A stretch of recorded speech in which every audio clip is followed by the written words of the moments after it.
Hi everyone, happy Sunday. We are coloring out of Hello Country Fall by Joshua Dunbar. It's his latest book. And I had to color this picture first because I don't know. It just, sometimes those pictures just speak to you. Yes, there's a blotter page behind this. Yes, I double checked.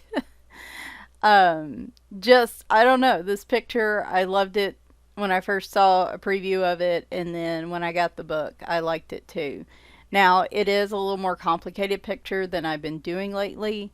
Um, so, uh, However, I this is a marker base pencil picture, which is very rare for me, which I would like to change, especially in the last month. Um, and it took really talking me up to get started on this. Not that I didn't want to color it, it's just I'm out of practice, I think. Like, it felt like a lot, and in the past, I've figured out the trick to these is just starting small and looking at it like, the other day I was like, okay, let me just put the marker base on this. And once I get the marker base on this, then it'll be easier to add pencil to it. I also told myself at the end of the markers, if I didn't really want to add pencil to it, I could just leave it as marker and it would be fine. But everything worked out okay. And yeah, so kind of preaching to the choir here because I'm sure everybody knows this, and you'd think after 4.5 years I would be more comfortable with starting what I end up doing as more complicated pictures. You'd think I'd be a lot more comfortable in understanding that, I take these in bite sized chunks and they will come together.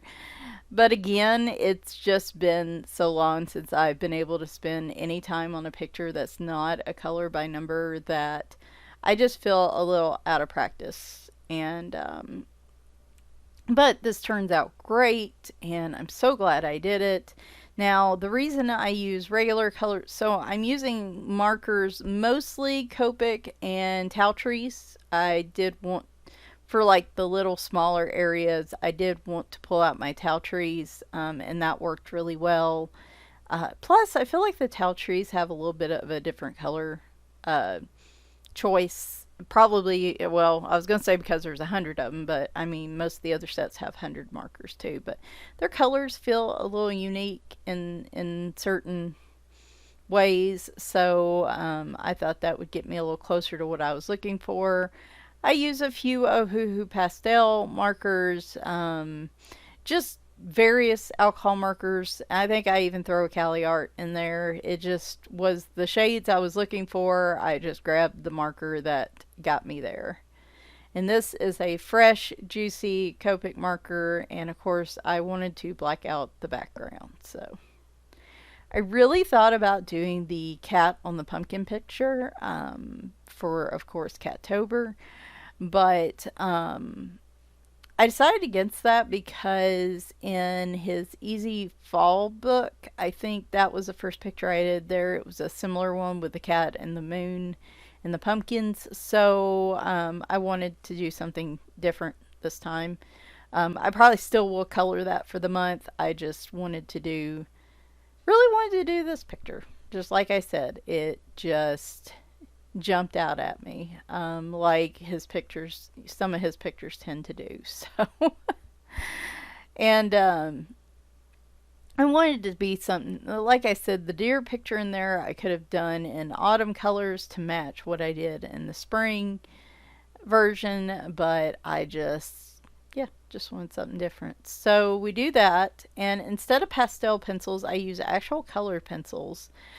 I think so. For those of you that are fairly new, what I typically like to do is do a marker base and use pastel pencils for shading, and only because the pastel pencils come in sets of 72, sometimes I'm limited in what colors, so sometimes I only have one color to shade with, which is okay, but I can blend those out using Q-tips, and uh, they work out really well. However, I figured out when I did, actually it was another Joshua Dunbar picture, the 80s New Wave picture, that in really small spaces I have trouble with the pastel pencils because there's just no room to really blend them out. And with this picture being a little more complex, and I told myself when I was doing that picture I really should have used colored pencils instead.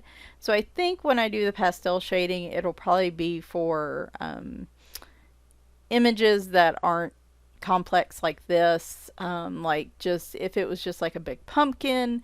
The picture I did in Easy Fall that I posted on Instagram, for instance, was perfect for pastels because it was a fairly simple, straightforward picture. However, it would be harder to find all the colors that I need in just the 72 sets. So I decided to use my Castle Art Golds. I used them a few months ago on their own in a Rita Berman book, and I really liked them, and I was curious to see how they would do over marker in an Amazon book. So you will see me pull those out here in a little while. Plus there's 120 of them, so there were plenty of colors to choose from. This background took a long time. I really like, I know Copics are crazy expensive and probably more expensive than they should be at this point, but I have to say when I first got them, I was kind of like, I don't get the big deal behind them. However, in the last couple years, as I've been using them, I have grown to love them more and more. It's just something about,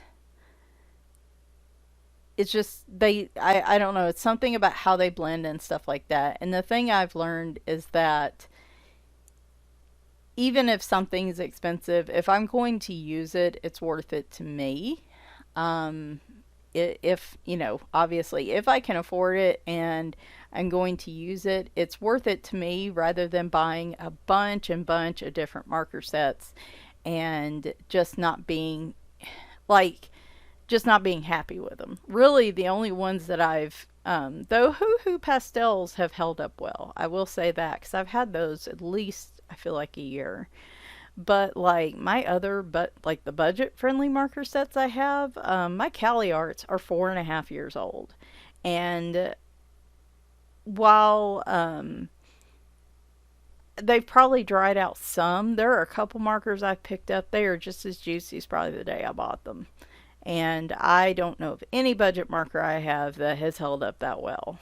Um, and they don't yellow. I talked a lot about that Friday in terms of just my frustration with markers that yellow. And that's another reason why I don't want to keep trying different brands of markers, because I don't like surprises in my coloring books. So, and some of them fade, like Shuttle Arts also fade some. So, and the spree markers are like all drying out. Even the ones I'm not using that much are all like drying out, I feel like relatively quickly since I bought them.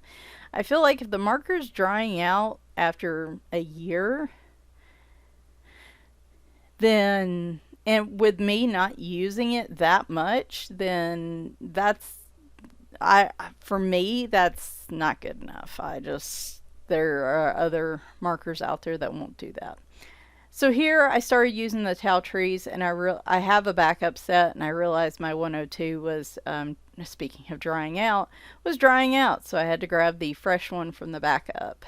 I really only use my towel trees when in my George Tufexis books, and I use them a lot because I do a lot of pictures in there. So I did buy a backup set just in case, and so that has worked pretty well for me. I do like my towel trees a lot. And again, for pages like this with a lot of small areas and sections, I feel like these markers work really well. So, and that's why I use them in the George Tufexis books, because they're all very small and detailed pictures. All right, can I take a breath yet?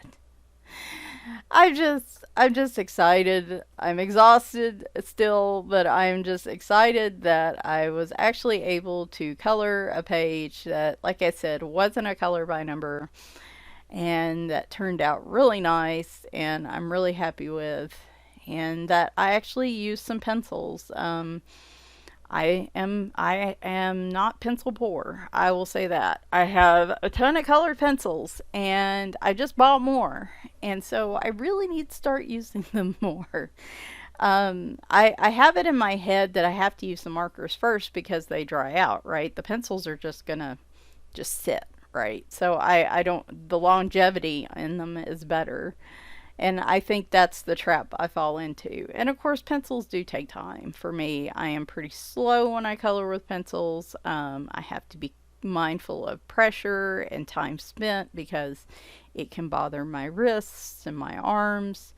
However, doing pencil over marker always ends up working out well.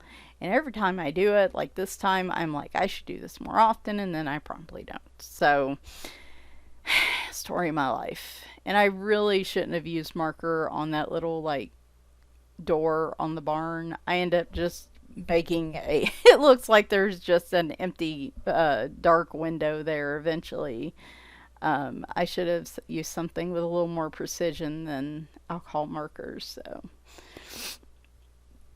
but anyway, yeah, so I'm excited I got to do a picture like this and it came out great. And I'm happy that I'm finally able to do a coloring chat. Um, Things were looking a little dicey yesterday, I ain't gonna lie, and I'm gonna talk about that here in a little while. um, I was planning to do something like this last weekend, but man, I was just flat out in the bed all weekend, and it just didn't come together. I don't even think I normally I will apologize, and I don't know why I apologize because you guys know what's going on.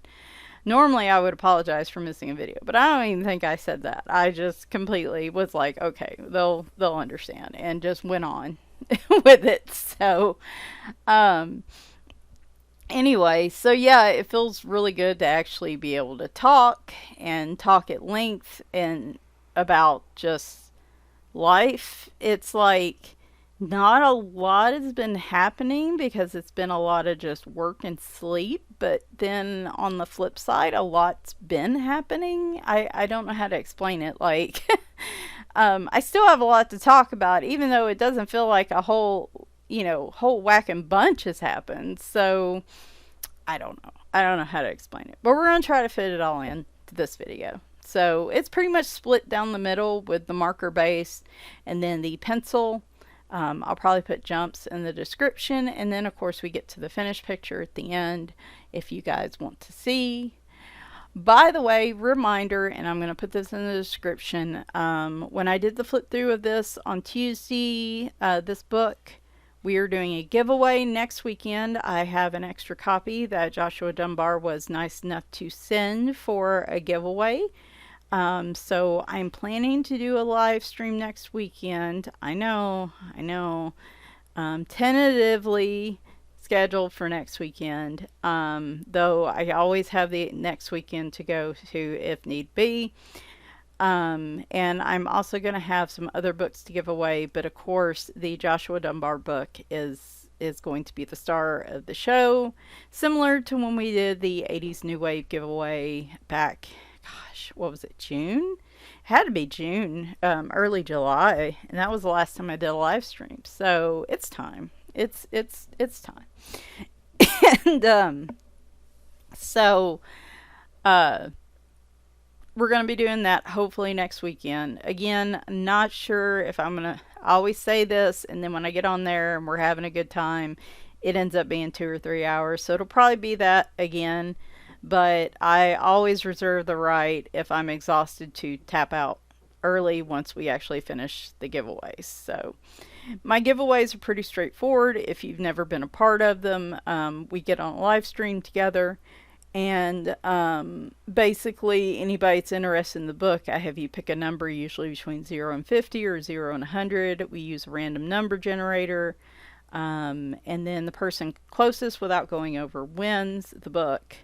And you have to send me your mailing address within the next couple weeks, or else it just goes back into my pile. So, um, and the books themselves are for US only just because of shipping issues. However, if there are international people in the live stream at the end, I typically do a giveaway where I can purchase a book and ship it via book depository for the international winners. So, unfortunately, I know a lot of the Amazon printed books you can't really get on book depository, so it might need, it might be another book of your choice or something. So I always try to do that for the international people, just so I know you guys get excluded a lot because of shipping and postage rates. So yeah, just a reminder there. I'm going to put a reminder in the description, probably post on the community page another reminder, and hopefully an official, hey, scheduled live stream post for, it'll most likely be Saturday.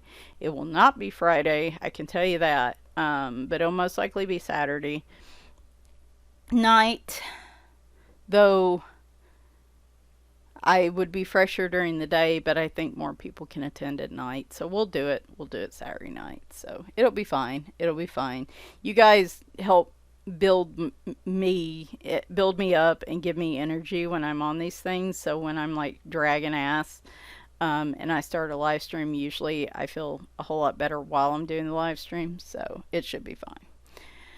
So there's that. Don't forget that's hopefully happening.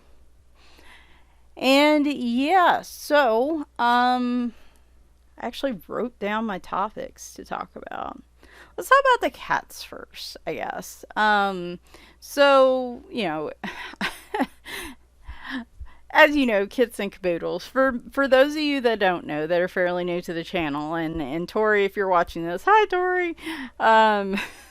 So I've had a lot of new subscribers actually recently. I'm not sure where you guys are coming from, but welcome.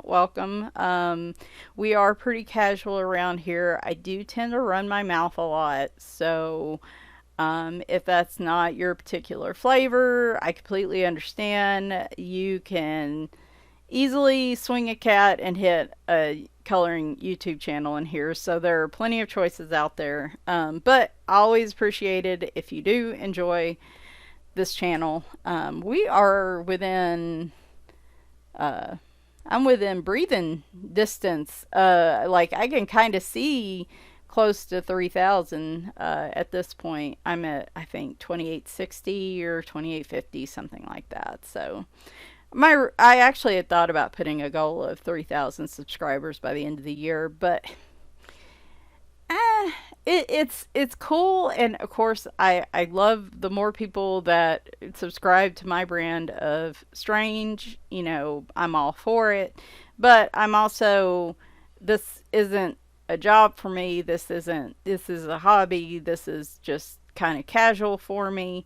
So I also don't want to focus too much on like, oh, I got to get this many subscribers and do this and that, because that just is going to do nothing but stress me out and make me not want to color. So, and that's really not what I'm trying to do here. So,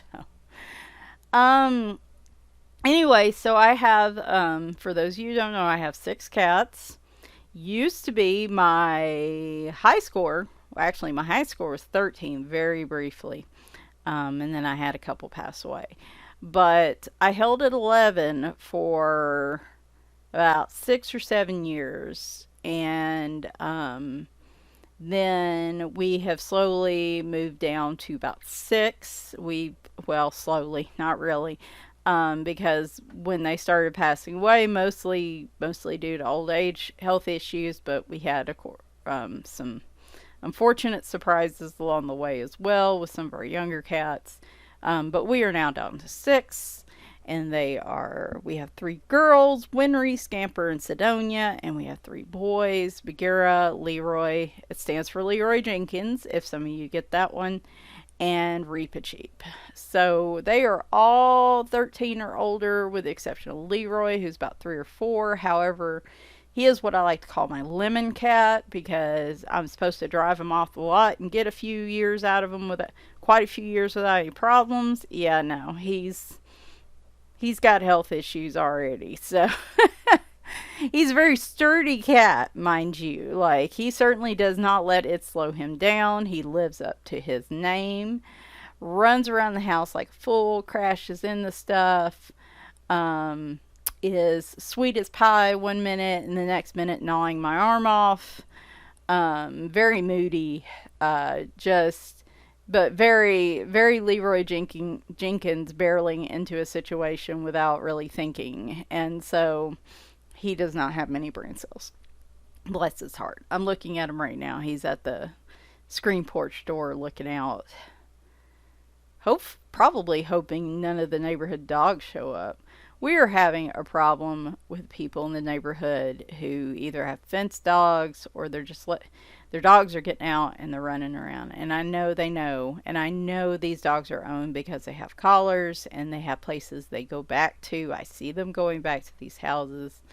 And unfortunately, I live out in the country. I'm technically in a city with city limits, and we technically have an animal control officer, but yeah, don't get me started on that. I'm trying to keep positive here, and if I start talking about how country folk, for the most part, treat their animals, I'm gonna just start twitching, because it just like, one of my biggest pet peeves is how country folk, I say mostly, maybe not as much as it used to be, but how they tend to treat their animals is not very well. So we are having a problem with neighborhood dogs roaming around. I love dogs, don't get me wrong. I'm not mad at the dogs.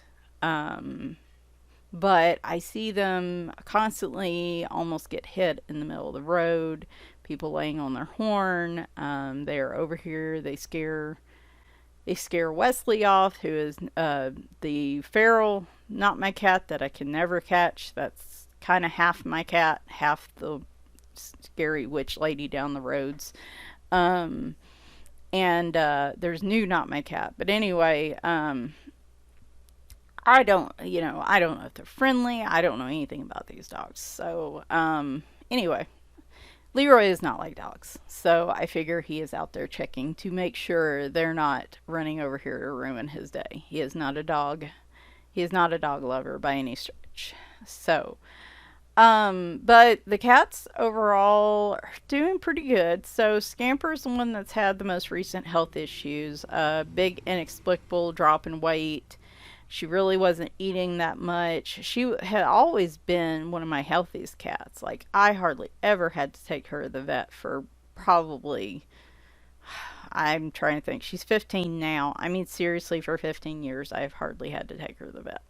She's always been a good solid 8-10 pound cat. Well, not solid, but like, right at the weight she should be for her size. And then she dropped a bunch of weight at the beginning of the year, stopped wanting to eat, and so we took her in. Of course, couldn't get any answers. Her kidneys are showing signs just because of her age. However, they're not to the level where she should be experiencing a lot of nausea with them and this and that. And anyway, we just don't have any real clear answers. Tried a couple things. I started buying some different food. She is eating now, eating much better. She is playing. She seems happy. However, she is just, I feel like she's skin and bones, because she dropped down to 7 pounds, and she looks frail at 7 pounds. Just can't get her to put back on weight. And so, but she's been doing really well. I was a little worried the week I was gone that she would regress. But no, she's been hanging in there and doing well. I do see her eating quite a bit, so I don't know why she's not at least putting on a little bit of weight. If I could get her to 7.5, I'd be happy. But I don't know. I don't know if it's her kidneys. I don't know if there's a big underlying issue that we're missing. However, all I can do right, I'm not going to stress her out, but continuously taking her back and forth to the vet if she is stable. Um, she is getting all the food that she wants, all the special expensive food, and whatever her picky ass wants. And she's living her best life. So my feeling is, if it's something underlying that is not going to show up in her blood work or anything like that, then it's probably not going to be something you know. If she starts doing it again, the next plan is to like do an ultrasound or an x-ray of her stomach and just see, I've been trying to keep her out of plastic. She loves to lick plastic. She won't eat it, but she loves to lick it. And so I thought that might be part of the problem. Of course, she's done that for 15 years of her life, so I don't know why now it would be an issue.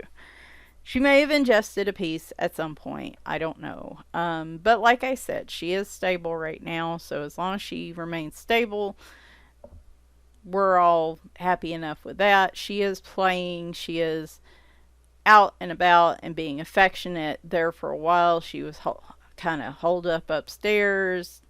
Not completely lethargic, but not acting like her super social self either. So she's been a lot warmer towards me, though. She's always been you know how sometimes cats just seem to be drawn to certain types of people? Like, I've had her since she's a kitten, just like most of the other cats in this house. But she's always been drawn to men more than women, and I don't know why.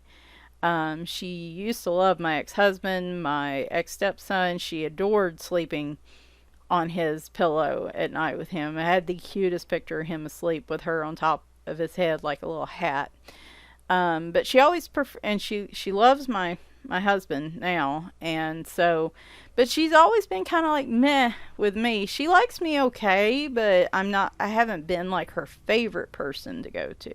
However, in the last 6 months or so, she has been a lot more affectionate with me, and coming to me to be pet too. She still goes to my husband, so now she's just equal opportunity. Like, he's not seeing a change in her behavior. I'm just seeing a change. So she's just getting more affectionate. And I tend to find that with cats as they get older. If they're very independent when they're young, when they get older, and hopefully it's not just due to health issues and stuff, but most of my cats tend to chill out and become more affectionate as they get older. Tiger was one of my first cats, and he was very independent. I mean, he loved to be pet, he loved attention, but he was not a cuddle cat up until probably the last 2 or 3 years of his life. And then all of a sudden, he actually liked to come and lay on me while I took a nap on the couch. And like I said, a lot of them are like that. I even expect Leroy will probably, just based on my experience, as he gets older, will tend to become more of a cuddler. Bagheera's done that too. He was also not a big cuddler when he was younger. Now he wants it. Winry's the same way. Sorry, I had to take a drink. So Scamper's really been the one we've been just kind of watching, keeping an eye on.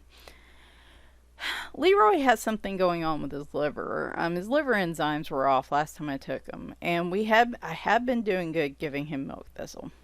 It was probably due to the amitriptyline he gets every day, because he is such an anxiety riddled cat. What does that cat have to be anxious about? He is living the high life. He gets all the food he could possibly want. And when he doesn't want a certain flavor, I try my best to give him another flavor. Even with his crystal bladder issues, I do mix other food into the food he's supposed to eat because he won't eat it otherwise. He gets to go and sleep on the screened-in porch all day. He's safe from dogs. He's safe from anything that could be causing him anxiety. None of the other cats are giving him anxiety except when Bagheera, when he wants to headbutt him because he wants to be his friend. That's probably the most anxiety of that cat. That and me being late for dinner are probably the two top reasons that cat has any sort of anxiety, should have any sort of anxiety. However, He is a very anxious, stressed, strung out cat all the time. Very moody. Um, kind of like me in that regard. I can't, I can't fault him. All right, so let me jump in to say here is the marker layer.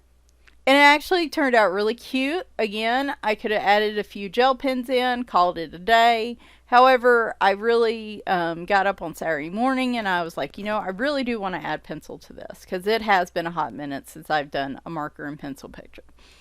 And I wanted to try the Castle Art Golds, so I pulled those out. Now, my lighting is really bright and it kind of has to be because I have issues with my eyes, so I really need it to be bright when I color. So the picture at the end will be a more natural light color, so you should be able to see the shading a little better, but some of it might be washed out. I've noticed when I color these pictures like this, just because I don't go with real, I like subtle shading, I guess. I either go really deep and dramatic or I do real subtle shading. So, and with these, I'm using either one or two pencils and then letting the marker layer stand as kind of the lightest third layer. If you're not familiar or you haven't really used markers as a base layer for pencils, that's typically how I do it. Sometimes I just go all out and I'll do a whole pencil layer over the marker.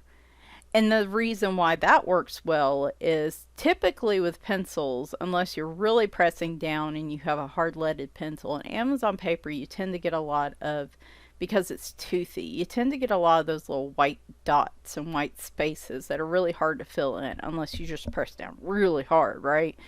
And that's what the beauty of the marker base is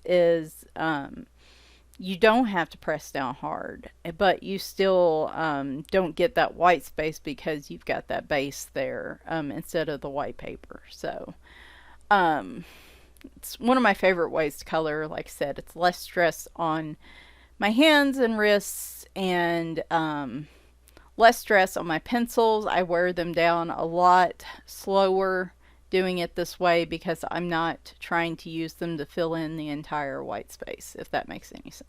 So I know it's going really fast. I guess if you want to see how I do this like in real time, just let me know in the comments and I will do my best to accommodate. It may not be next week, it may be a month or two before I get to it, but I will try. But anyway, golly, I can't believe I've already been talking a half hour. I don't feel like I've covered anything. So Leroy, because he takes amitriptyline, we think. And of course, because he gets a small dose of amitriptyline, and yet he's a lemon cat. So his liver numbers were up a little last time. So we're trying milk thistle enzyme, which is really funny because when his liver enzymes were diagnosed as higher, mine were too, which I'll get to later. But we both started milk thistle at about the same time, which is really funny. I cannot tell you. For a while, I took amitriptyline. For a while, I took thyroid medication. So there's been some medications that both me and my cats have been on. You know how people say like they resemble their pets? Like I do on apparently like a bigger level here, a deeper level. And so we were doing the milk thistle and it was going really well for a while. It fell out of routine while I was gone. I need to start that back up. He hasn't been having amitriptyline the past few weeks though because I was waiting on my new, he gets a transdermal pen, which is this little pen that has like lotion, like a lotion with the medication. You click it and then you put it on the inside of their ear. I cannot get a pill down that cat without losing a finger. And liquid is just really messy. I can do it, but it's awful, and he winds up glaring and foaming, and I wind up glaring and dripping in medicine, and it's just a bad experience for both of us. So the transdermal pen works best for him. Though if I'm not careful and I put it too much in one spot, then his ear will start to react to it. Like I said, that cat, he looks so, like he's at 16, 70 pounds. Very sturdy cat, right? He's got a big of a bit of a belly on him. He's actually, I moved him to the moderate calorie version of his crystal, bladder crystal diet, because he's gotten a little pudgy, and I don't want him to turn into Bagheera. But it's a very sturdy looking cat, right? But like his insides are apparently just like glass. He is so fragile. He was supposed to be my healthy one. He's my youngest one. He's like 3 or 4. He's just supposed to be my healthy one. Um, Everybody else is doing great. Winry went in for a checkup on her kidneys because she probably has the most advanced kidney. It's not kidney disease. It's what's the term they call? What do they call it? Insufficiency. There you go. She's in renal insufficiency, and she's probably the furthest along that I know test wise. Her and Scamp are really the only ones I know that have any issues. But she's doing great. Her numbers were stable when she went in. She's been very loving and affectionate. She's my little bird cat. She is very tiny. All 3 of my girl cats are tiny now. They're all right around 7 pounds. And Sid and Winry are kind of built to that because they're smaller cats. But see, like Scamper's a bigger frame cat than they are, so she looks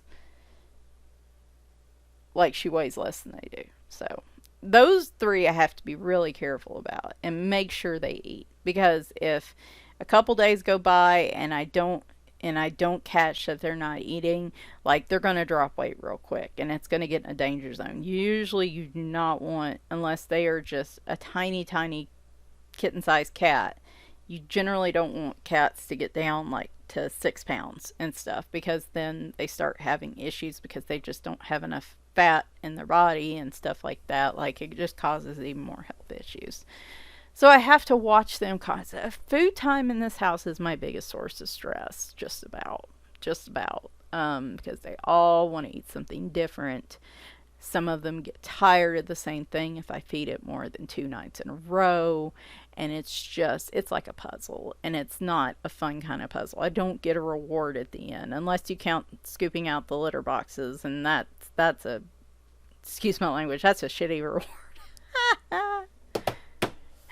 Oh, thank you. I'm here all week. Anyway, there's a new my cat I mentioned. His name, I call him Taco, though sometimes I call him Nacho. Solid black cat, shouldn't surprise anybody. Every single cat I've had dropped off on me, and I suspect he was too, with the exception of the very pregnant white cat that I wound up with. Every other cat has been black, solid black cat. So, again, don't get me started on that. Look, I know things happen, and I know that I shouldn't judge anybody, that everybody's got circumstances and this and that. I shouldn't. I'll let God sort it out. However, I will say, in these circumstances, when I hear the story, 9 times out of 10, it wasn't a situation where the animal just needed to be dumped off. They made it the only solution because they didn't want to explore other options. 10% of the time, it is a thing that nothing can be helped. And even then, I'm like, there are still other options other than just dumping them in a strange location to fend for themselves. It just makes me so angry. I just want to cry. Like, I get so angry. The past few years, seeing people wonder why I love my cats so much and why I am not a people person, why I prefer to stay at home. Well, when I see how people treat other people, especially in the past few years, how society treats the disabled, the vulnerable, the immunocompromised, how people treat other people, and how much I've seen people treat animals,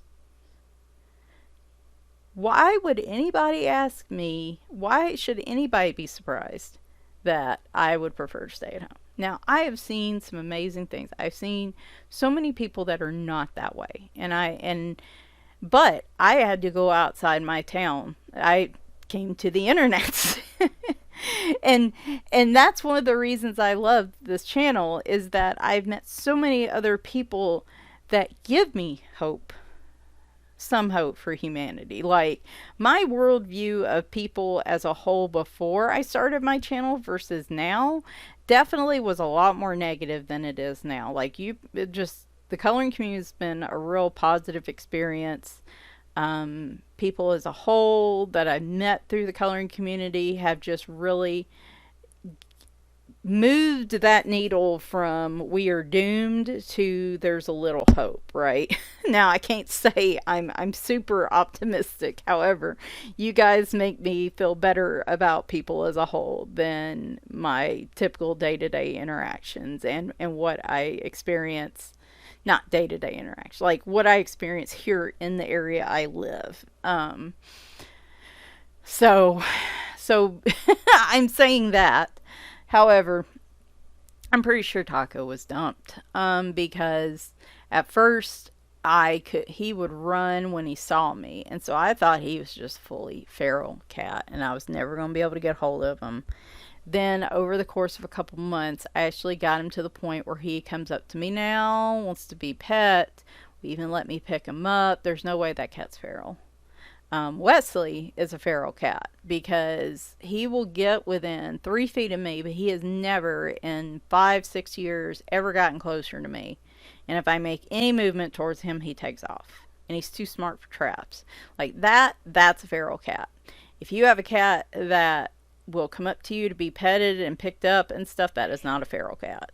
Now, they can be skittish and half feral. Like, Bagheera's still half feral. That cat has not known a day of danger in his life since he was 6 weeks old. By the way, speaking of examples about humanity, I had to go rescue that kitten, and I am not kidding. I'm not kidding. This is no joke. Me and my ex-husband had to go rescue Bagheera. He was the only black cat born in a group of white and striped tabbies, and it was a feral mother and a feral litter on a day-to-day basis. And you wonder why I have the view I do of people as a whole. So Bagheera got very lucky, of course. He came into a home where he has not known a moment of danger in his life since he was 6 weeks old. Yet that cat, if you stare at him the wrong way, will go skitter under the bed like a mouse. But he was born to a feral mom. My vet said he still got just that skittishness, and it's just part of his nature now. And so I feel that way. Taco is going to be very much the same kind of cat, just very skittish. But he could also be skittish because he's not used to being outside. I've noticed he started coming up onto the porch recently, not onto the screen porch, but around the house. Like, he's getting braver. So again, that makes me think somebody dropped him off. That happened with Finn last year, which was a solid black cat I managed to find a home for. And that was also just a sad case. So, okay, I've went down a very sad path. So, needless to say, Taco is now a not my cat outside. However, he needs to go to the vet to be vetted. He needs to be neutered. He's definitely a boy cat, so he needs to be neutered. He's already trying to cause drama with Wesley, and so I want to nip that in the bud. And so he's going to go through all that. He's going to have to go back outside for at least 6 weeks to give his hormones a chance to settle down. And he's if things all fall into place, and even then I'm not 100% sure, I've thought about trying to bring him in and seeing how he would do with the crew. But I don't know. He is a young teenage boy cat, and that is generally the worst type of cat to introduce into a multi-cat household because they are very headstrong. They are very independent, very tomcatish. Like, really, it'd been much better if he had been a kitten. But I'm guessing he's about 2 years old, which is that teenage phase that Leroy's still kind of in. And that's where they really just start showing their butts. And he is no different. So, being such a headstrong young male cat, I don't know. I might ultimately decide just to leave him outside, make sure he is microchipped, do the best I can do for him, but he just simply has to be outside because I cannot put my other cats through that level of stress. It's not fair to them, it's not fair to him.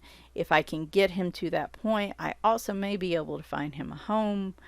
Um, so there's a lot of things that have to fall into place for me to even attempt that. And if I do, it'll probably be well into the start of the year just because things are so chaotic right now, and in an I'm going to be traveling and doing so many things that to bring him in is going to take a month or two long process just to get him to the point where he could potentially get along with the other cats.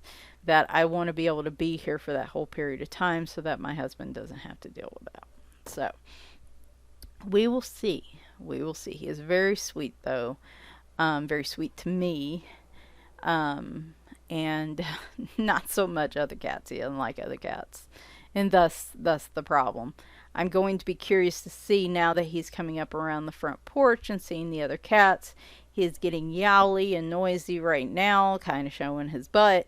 However, I will be curious to see, like with Wesley, over time, if they get accustomed to each other and just kind of chill. That's what Wesley does. He comes up and says hello to the cats and through the door, and no drama is had, and it's all very cordial and neighborly. Even though I know I'm pretty confident he's not fixed, though he should be. I can't catch him to get it done. So I've tried, and so yeah. That's pretty much the cats. Let's see. In the time I have left here, how has work been going? So I'm a month into my job, and they yeah. Sorry, I'm drawing a blank. Here, let me take a drink, gather my thoughts here. I'm still mad. I'm still mad. Don't adopt an animal if you take care of it. Anyway, okay. Moving on from that.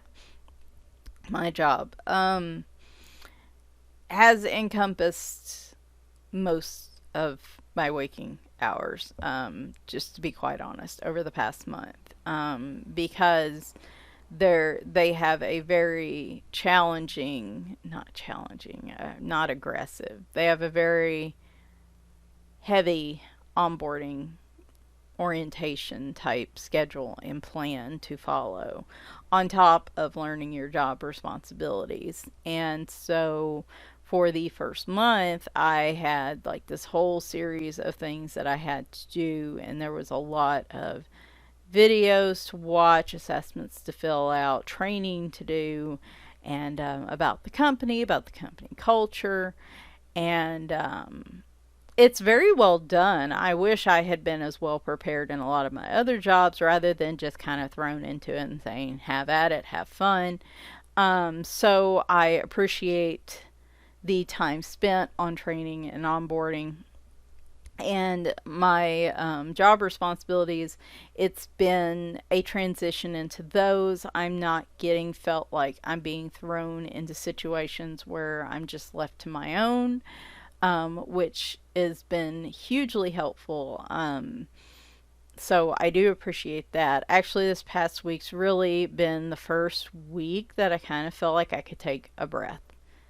And maybe it's just the whole newness of the job for the first month. So it was like I was just in the whole got to get all the training done. Got to get this done. Can't have a spare moment to breathe or think or nothing. Got to fill every moment. And this week I've actually had that was a weird noise. Okay, sorry. I've actually had a few days where I could just kind of breathe. And it also, because I had that whole work trip to Seattle for a week thrown in there in the middle too, that was a lot too. So when I got back, okay, so I went to Seattle the last week of September for team meetings and some individual training, it's opportunity to meet the team face to face because most of us are remote and scattered across the world. Really, if you count my bigger encompassing group, and so it was great to meet everybody. As I mentioned before, though, I just working from home, working and being in a really rural area, I just don't. Most of my friends are online. I don't get out much and actually socialize, especially with COVID being what it is, and I'm still being very cautious with that. I just don't go out and eat that much. I actually, yeah, I went out to eat in a restaurant once before the Seattle trip in like the 2 years we've been through this. And though October's a really good time of the year, apparently. So I did go eat out some, and Seattle's a very, I don't know, like a lot of the places were open air, big spaces. It felt like lower risk, I guess. And I came back and everything was fine. So, and I think cases were low. October's like, at least in the past couple of years, seems to be the month. If I'm going to travel, that's a good month to travel and not have to worry too much about it. However, I did wear a mask on the complete plane ride there and back because, yeah, don't get me started there. Anyway, so Seattle was a lot of fun. I hadn't been to the West Coast before, hadn't been to Seattle before. Was in the downtown Seattle area. It's very pretty. Apparently, I showed up during some of the really nice, warm, sunny months, though it wasn't hot. It was just like 70s, 80s. It got a little chilly at night, but like it was really nice, pleasant weather.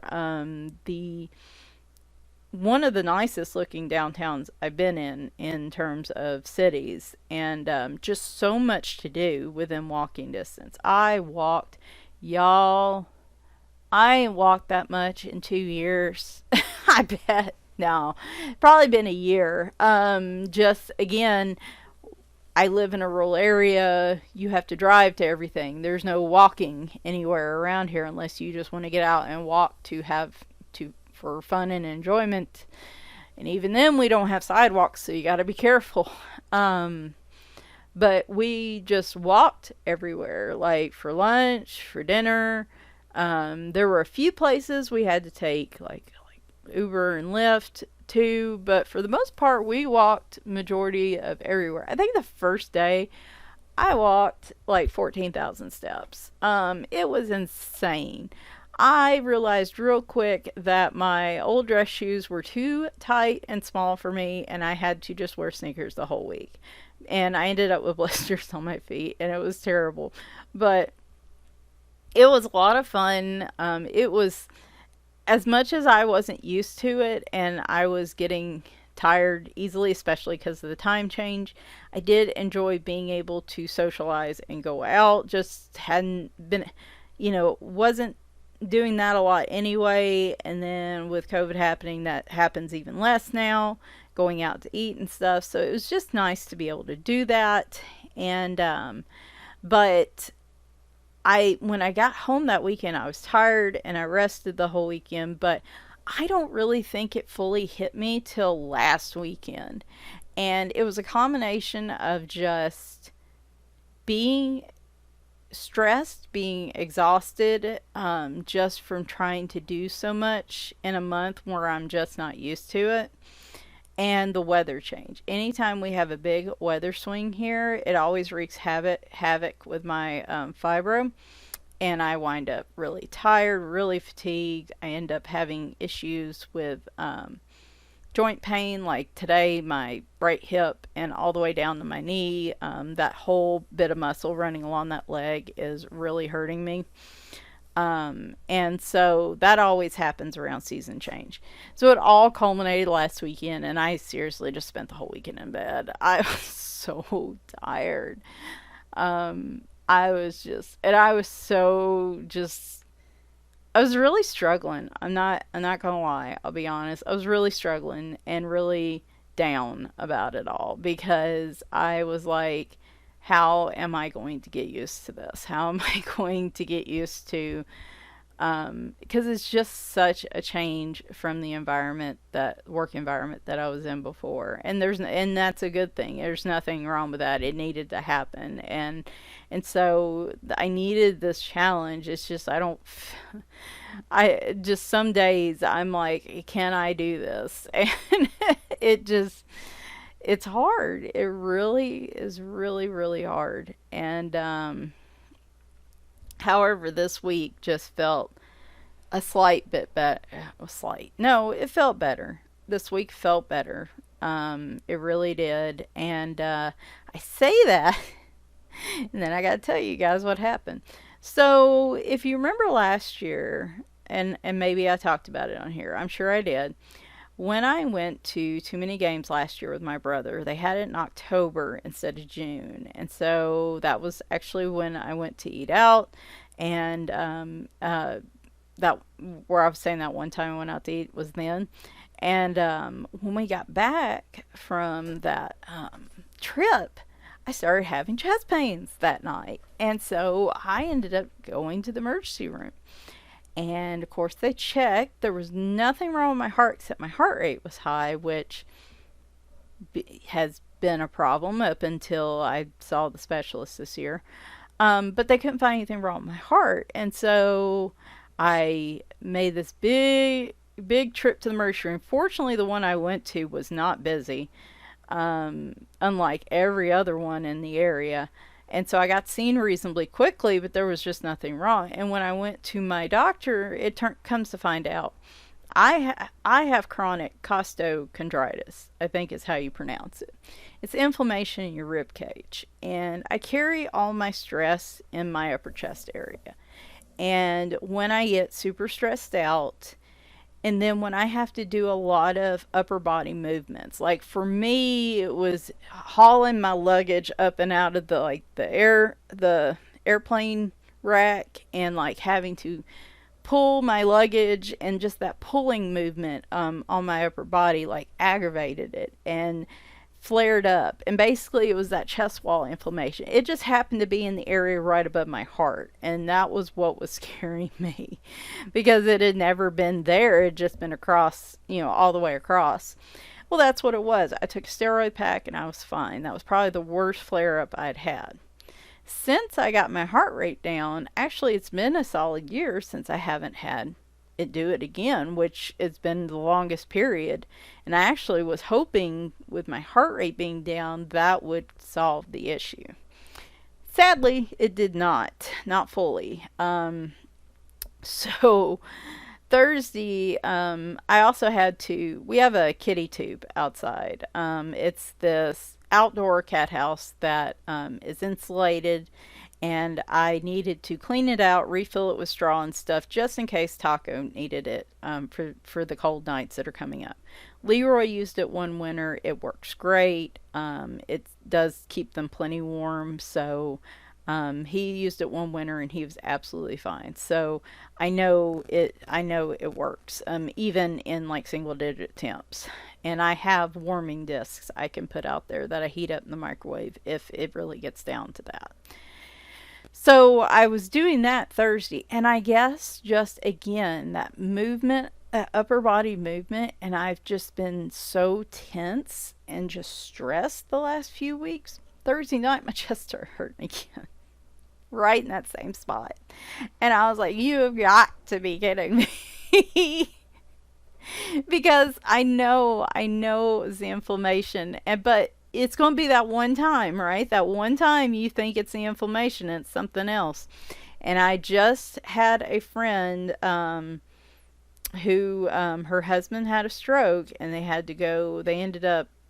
going to go to Gallatin, but they had that's the town closest to me, had to go all the way to Nashville to Vanderbilt. He waited 2 days for a semi-private room that was just off the emergency room. They didn't have a full room for him. Had numerous blockages, like hits on the MRI, where they had to go in and do surgery in his neck to remove the blockage. It was that severe. And he was waiting in the hall of the emergency room for 2 days. Y'all want to think, okay, I'm just going to say this. Y'all want to think COVID's over, go to a hospital. Get sick and have to go to an ER right now, because I'm telling you, they ain't any better than they were a year ago, and they ain't any better than they were two years ago, probably.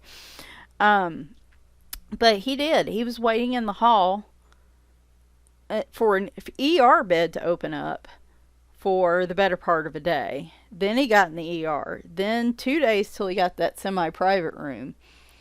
And then he had the surgery yesterday. And like they went ahead and sent him home today. So, but anyway, my point being, I heard that and I thought, I am not going to an ER right now and sitting for 2 days waiting for somebody to be able to see me and do all the tests and be able to rule out that it's not my heart, when I'm 99% sure it's that inflammation thing. So I waited it out. I would not recommend anybody else do that. Not saying that's something I recommend anybody do. I'm just saying, speaking from my own experience, because it didn't get any worse. It got better when I took some ibuprofen, which reduced the inflammation there, and it felt hot to the touch. That was the kicker.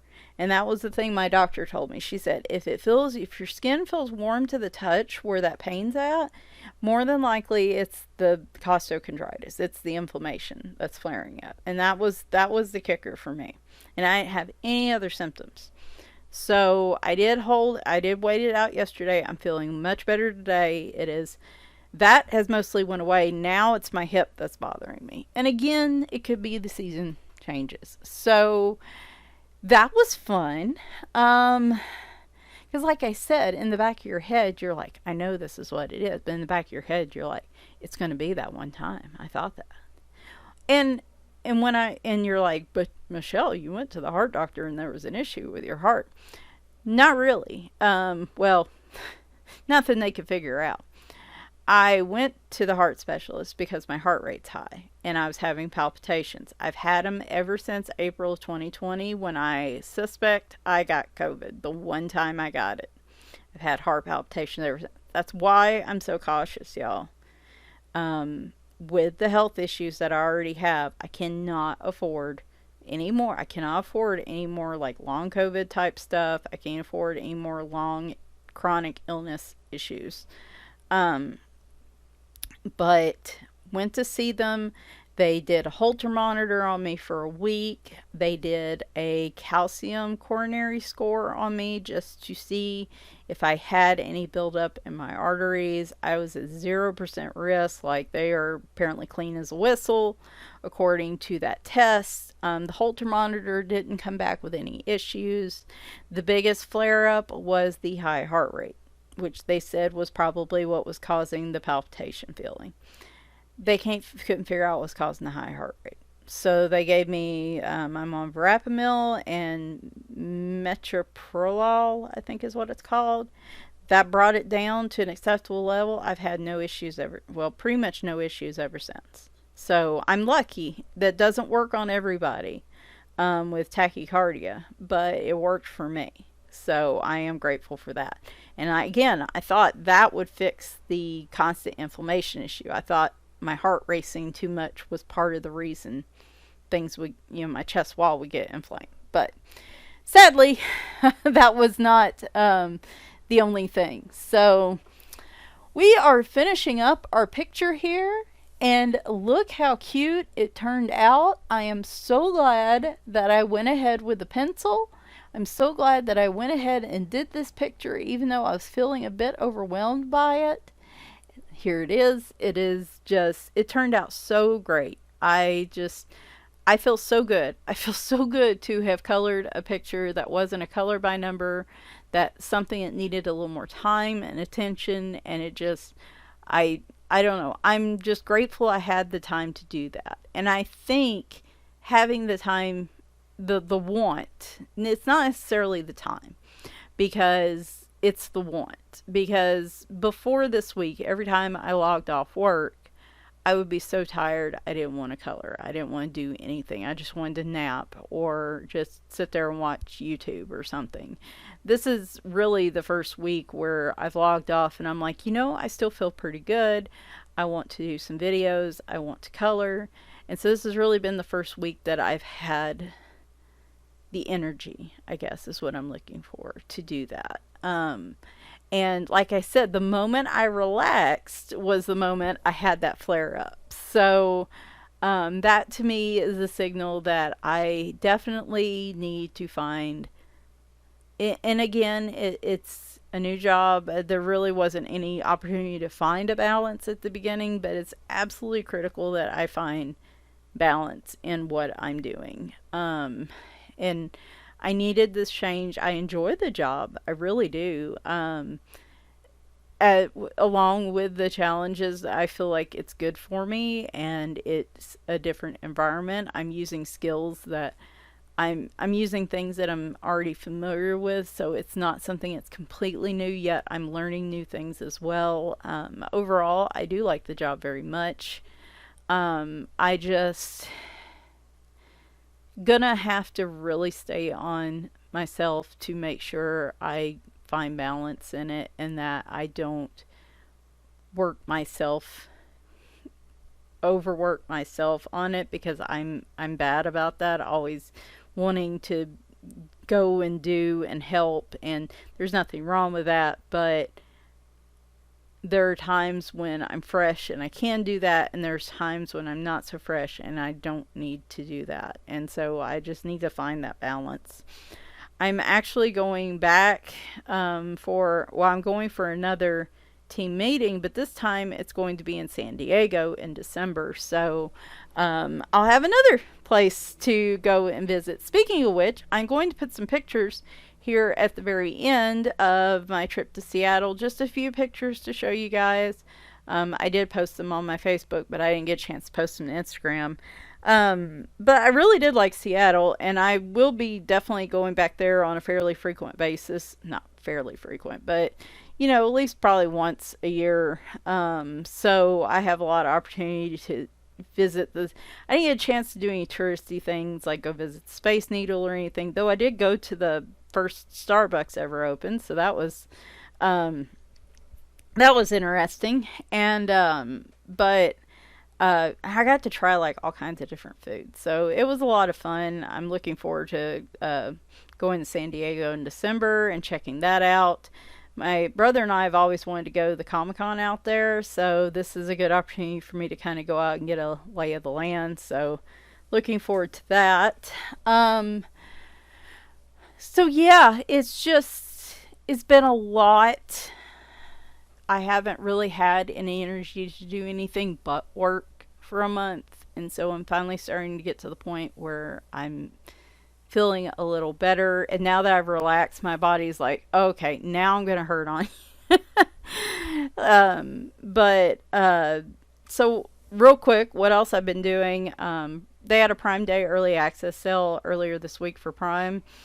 My supply haul and book haul is going to be a big one this month. I ended up really like rewarding myself.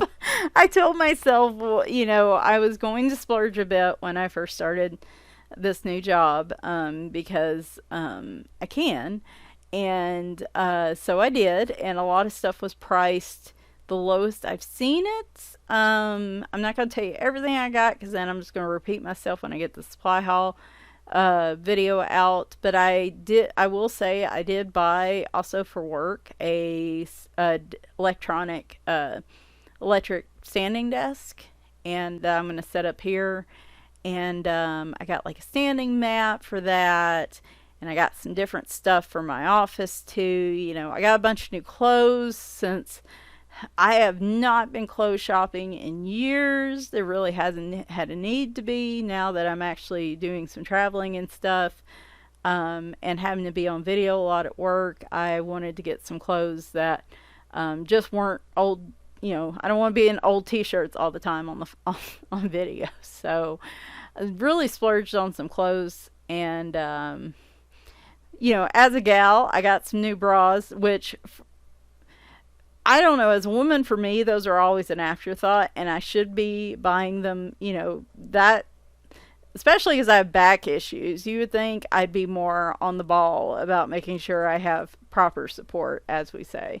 And I haven't been. So that was something I decided I did. I just didn't go crazy, but I mean, that's probably the most I've ever spent in a one day thing. And like I said, a lot of the stuff wasn't on sale for Prime Day or the Prime Early Access. It just happened to be at the lowest price it's been. The site's called Camel. Like, it's really called that. You can go to that site, copy and paste the URL from Amazon of a product, and it'll show you over time what the price has been. So you can always see like what the price history is. And in doing that, there were a couple things I was like, wow, that's the lowest price I've seen it in months. So I'm just going to go ahead and get it. So a lot of that stuff's coming next week, and hopefully tomorrow, and this is the reason I wanted to go ahead and do the video stuff today, on Saturday, I'm recording this early, is because we're going to put the desk and stuff together tomorrow, so I'm not really going to have access to my computer. And I need to straighten up in here. It is really just haven't had the energy. So got clothes to try on, you know, stuff like that. Let's see what else. Oh, so watching stuff. I've been watching a lot of stuff on YouTube. I'll link to some of the channels down in the description. A lot of it's just been documentaries. I've been kind of big on historical documentaries lately, and so I've been watching some of those. I watched The Dahmer Show on Netflix, and because everybody was talking about it, and I normally don't do trendy stuff, but I really kind of wanted to watch it. And wow, like, y'all, it is really good. It is I know some people said they couldn't make it through the first episode, and it's controversial, right? Like, so I feel conflicted about Dahmer, because I feel like the show should have put more emphasis on the victims and the aftermath, and focused on the victims and the situation that happens with the police force and stuff. Like, on all the things that went wrong, right? Like, it should have focused on that more. So it's kind of split into, so it's 10 episodes, and it's kind of split where the first 3 or 4 or 5 episodes are mostly about Dahmer's life, and the other half are about the families and the victims and the aftermath, and like all the things that went wrong that shouldn't have went wrong. I feel conflicted about it, because I just don't feel like we should be giving that much attention to people like that. Like, I understand wanting to understand why somebody's like that, and what, you know, looking at their life, but like, I feel like there was too much focus on him per se. Like, maybe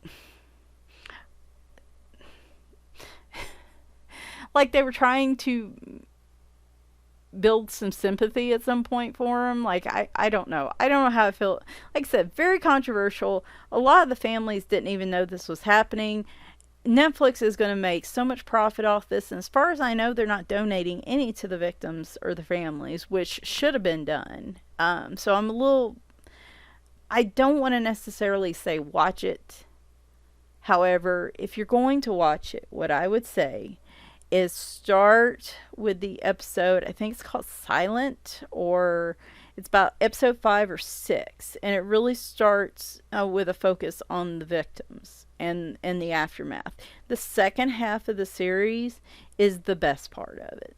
They could have taken out the part all about Dahmer's life, really, and just focused, like, it was the rest of the series that captured me.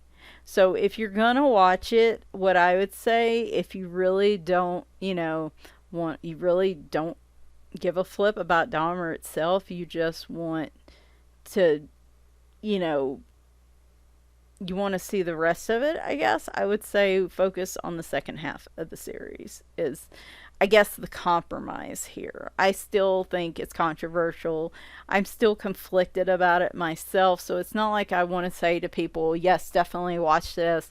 It's fantastic, oh, yes, something else, learning all about, I don't feel like you should be giving that much attention to people like that personally. However, I do feel like it is appropriate to show what happened, show the people it affected, so people know they're real people. This is a real thing. This isn't a made up suspense thriller novel.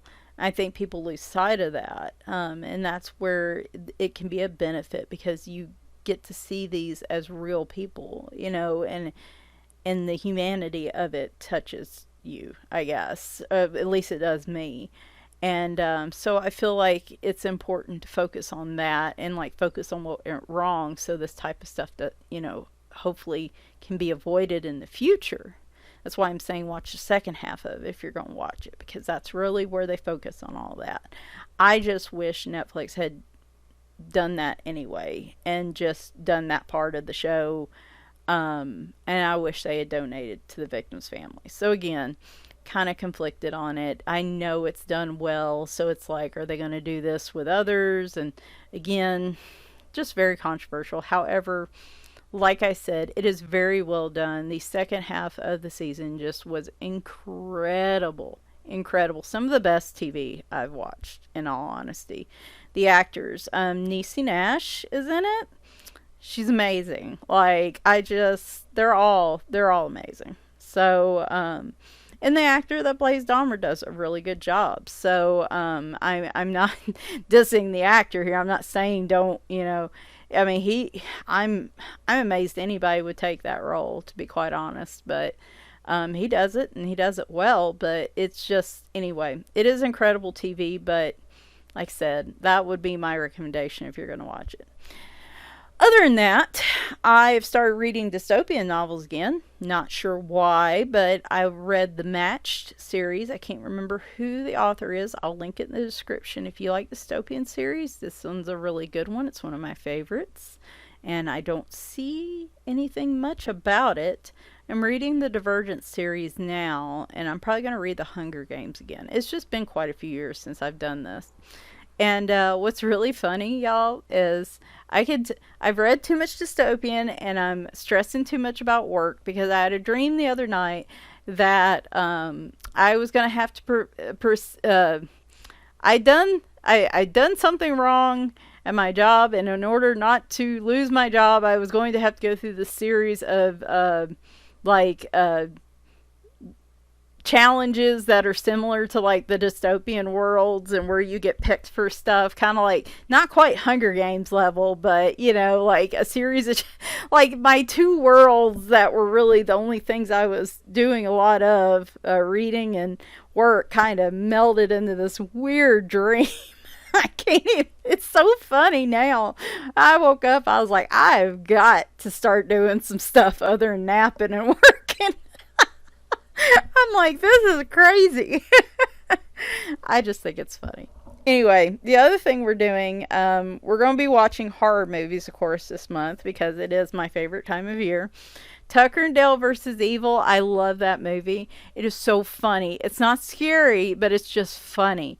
We're definitely going to have to watch that. That might be what we watch tonight. But we do Rocky Horror Picture Show. We do really bad, scary movies. We usually don't do, I cannot watch anything involving possession. I just, You want to know what scares me? Zombies and possession. Like those I just check out. Like nope, nope, no thank you.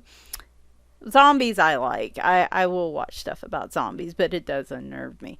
The other part though, possession and like demons and stuff, oh no. Can't do it. Can't do it. I can't do it. It scares the piss out of me. I can't. So not gonna really watch any scary movies like that. Like anytime Exorcist movies, no, we just can't do it. We can't do it. However, our other challenge I wanted to tell y'all about because I love it. We both absolutely adore Nicolas Cage as an actor. He is an amazing actor. He really is.